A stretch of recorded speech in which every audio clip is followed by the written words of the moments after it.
10월 31일 금요일 스가랴 14장 16절로 21절까지 말씀입니다.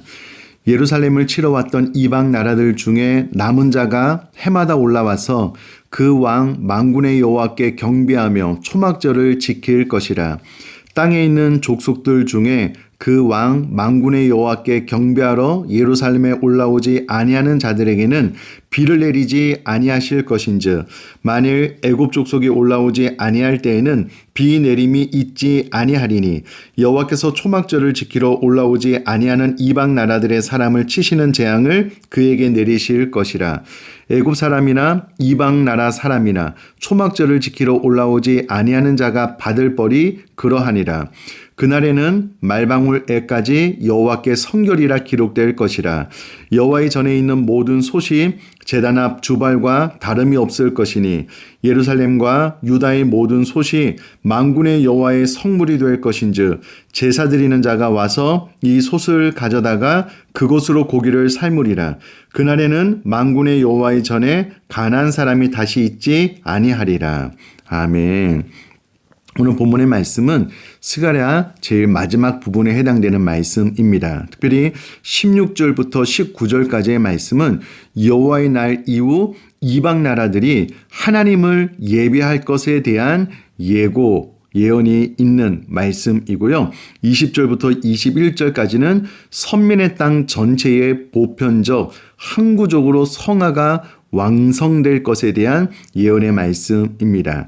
16절부터 살펴보면 예루살렘을 치러 왔던 이방 나라들 중에 남은 자가 해마다 올라와서 그 왕 만군의 여호와께 경배하며 초막절을 지킬 것에 대한 말씀이 기록이 되어져 있습니다. 어제 말씀드렸다시피 이 스가랴가 말하는 종말의 때는 예수님의 초림부터 재림 사이의 종말을 말하기도 하고 또 예수님의 재림을 통하여 완벽히 완성될 새하늘과 새 땅을 말하기도 합니다. 그러나 오늘 본문에 나오는 내용은 이방 민족들이 하나님 앞으로 돌아오게 될 것에 대한 말씀이기 때문에 예수님의 초림 이후로 있을 사건에 대한 예언의 말씀입니다. 예루살렘을 치러 왔던 이방 나라들 중에서 하나님께서 다 진멸하지 않고 남겨둔 자가 있는데 그 남겨둔 자 이방 나라 사람들 가운데 해마다 올라와서 그 왕 만군의 여호와께 경배하며 초막절을 지키게 될 것에 대한 이야기를 해주고 있습니다. 초막은 집을 떠나서 초막에서 생활을 하는 것인데요. 이는 여러 가지 의미가 있지만 나그네 인생이다. 이스라엘 백성들이 출애굽 이후에 광야에서 지냈던 시간을 기억하기 위해서 초막절을 지키는데 그때 하나님께서 불기둥과 구름기둥으로 지키시고 인도하셨던 것처럼 내 생에도 하나님의 지키심과 돌보심이 필요하다라는 것을 새기기 위해서 초막절을 지키게 된다라고 이야기를 해주고 있습니다. 이는 이방인 중에서도 이제 하나님 앞으로 돌아와 예수 그리스도를 믿고 하나님만을 의지하게 되는 일이 있을 것에 대한 예언의 말씀이고 정확하게 이 예언의 말씀대로 유대인이 아닌 이방인이었던 우리도 예수 그리스도를 믿고 하나님을 의지하는 삶을 살아가고 있기에 이 예언의 말씀은 정확하게 성취가 되었다라고 할 수 있겠습니다. 계속해서 17절 땅에 있는 족속들 중에 그 왕 만군의 여호와께 경배하러 예루살렘에 올라오는 이들도 있었지만 올라오지 아니하는 자들도 있었는데 그들에게는 비를 내리지 않을 것에 대해서 이야기를 해주고 있습니다. 16절의 경배, 17절의 경배라는 단어가 있는데요. 경배라는 말은 머리를 땅에 맞대어 나를 낮추어 상대를 높이는 행동, 하나님을 왕으로 인정하는 행동입니다.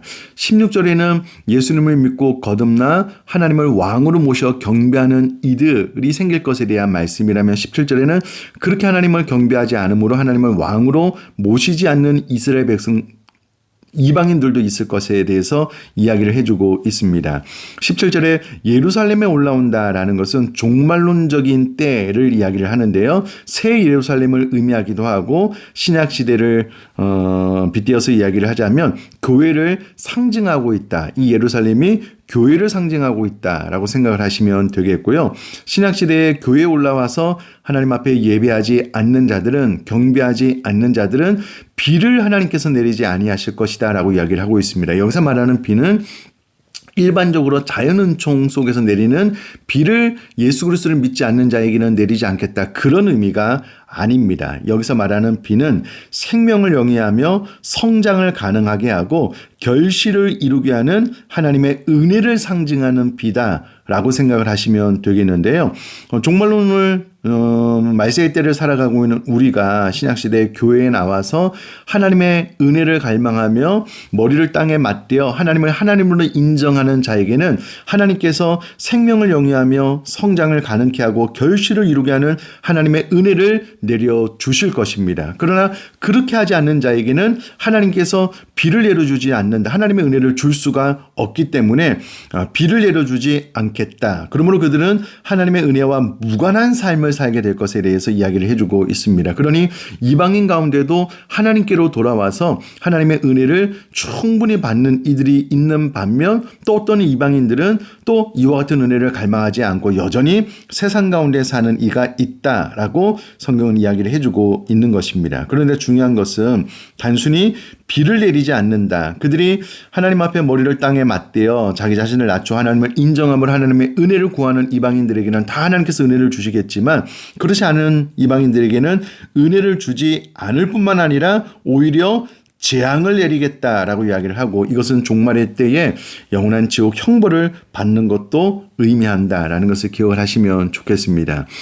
그렇다면 이 말세에 우리가 어떤 삶을 살아야 되는가라고 했을 때에 우리도 하나님을 하나님으로 인정하며 우리 머리를 땅에 맞대어 나를 낮추어 하나님을 존중하고 끊임없이 하나님의 은혜를 갈망하고 이 은혜의 이른 비와 늦은 비가 저와 우리 사랑하는 성도님의 삶 가운데 임하여질 수 있도록 늘 하나님의 은혜를 갈망하게 되는 것, 그런 삶을 살 것에 대한 교훈의 말씀이기 때문에 이 말씀을 통하여 하나님 나에게 이 비가 필요합니다. 정말 끊임없이 하나님의 은혜의 단비가 내 삶 가운데 부어지기를 소망합니다 라고 기도하고 하나님 앞에 나아갈 수 있기를 주님의 이름으로 축복합니다.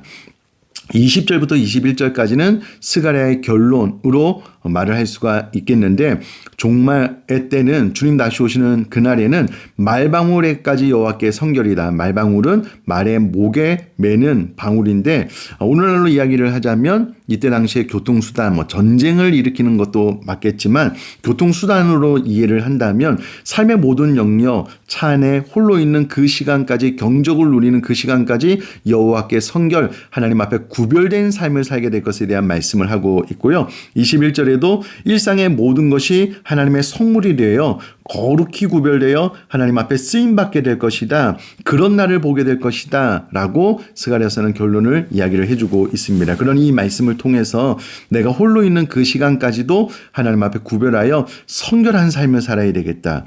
일상의 모든 삶이 시간이 내가 쓰는 도구가 구별되어서 하나님께 영광을 올려드리는 그와 같은 삶을 살게 될 것에 대한 소망의 말씀이니 이 말씀 붙잡고 나의 일상의 모든 순간이 성결, 거룩하게 구별되어 모든 곳에서 하나님 앞에 쓰임받기를 소망하며 또 그렇게 기도하고 그렇게 쓰임받는 저와 여러분 될 수 있기를 주님의 이름으로 축복합니다. 제가 한번 기도하겠습니다.